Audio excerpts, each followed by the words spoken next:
En 2019, déficit zéro, déficit de 20 milliards de dollars. Quand est-ce que vous allez dire la vérité aux Canadiens? Et je vais continuer de défendre activement, contrairement aux chefs de l'opposition, les communautés francophones à travers le pays.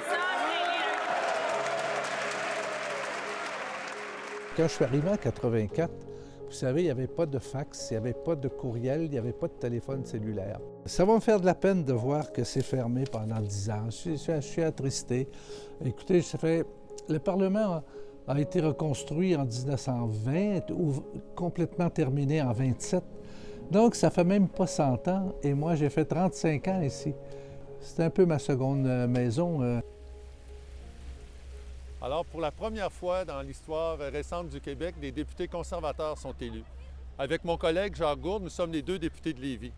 Et le matin, on vient commencer notre première journée comme député. On ne sait pas du tout dans quoi on s'embarque. Et là, on arrive, on voit notre nouveau bureau de travail, on se dit « Oh my God! » Et finalement, on a marché ici, les jambes un peu molles. On est rentré à l'intérieur et Jacques et moi, on s'est dit « C'est vraiment arrivé, on est député. » Et après quelques années, après maintenant plus de 12 ans, on perd parfois un peu ce sentiment-là d'émerveillement, de privilège qu'on a d'être ici, mais c'est important de revenir à ça, le privilège qu'on a d'être dans un lieu extraordinaire, mais qui est aussi la maison du peuple. Vous savez, venir ici, c'est un peu comme entrer dans une église le jour de son mariage. Il y a une solennité dans l'endroit qui influence les événements qui vont s'y passer. Pour moi, le deuil que j'ai à faire, c'est de ne plus siéger dans cette magnifique chambre qui comporte énormément d'histoire, mais c'est aussi d'être loin de mes collègues députés et de tous ceux qui peuplaient le Parlement. Chaque débat est à la fois une opportunité pour intervenir et changer le cours des événements et définir un peu le genre de pays dans lequel on veut vivre. Pour moi, le moment qui était très important pour moi et pour notre pays était l'excuse formelle du Premier ministre pour les crimes contre les Autochtones dans les écoles pensionnats. Le traitement des enfants dans ces pensionnats est un triste chapitre de notre histoire. C'est un moment pour notre pays de reconnaître les nécessités de changer de direction et pour établir un engagement pour réconciliation.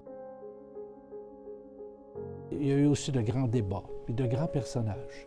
J'ai eu le plaisir de saluer M. Mandela à 2 pieds de moi.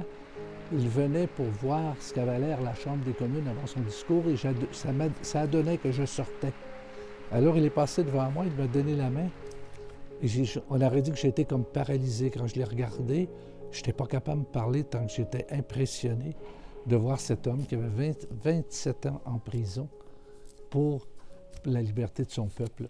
What is important is that we are united as a nation, as never before, and determined to succeed, and that we have friends like Canada who are working with us as partners.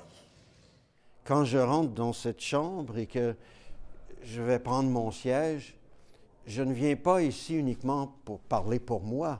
Je ne viens pas me défendre, je ne suis pas devant un tribunal puis le juge va m'entendre. Je viens pour faire entendre la voix de ceux qui ne sont pas ici, des femmes qui n'ont pas encore l'égalité complète qu'on voudrait souhaiter pour le pays, des Autochtones qu'on a voulu marginaliser, de qui on a pris les territoires, qu'on a voulu oblitérer, faire oublier l'existence même. Toutes ces personnes, tous ces groupes, toutes ces minorités qui arrivent avec l'espoir que le Canada, ça va être un pays qui va leur permettre de refaire leur vie, d'avoir de l'espoir, d'avoir une meilleure famille, d'améliorer leurs conditions économiques. Tout ça, ça se passe ici. Le rêve du pays, il se passe ici.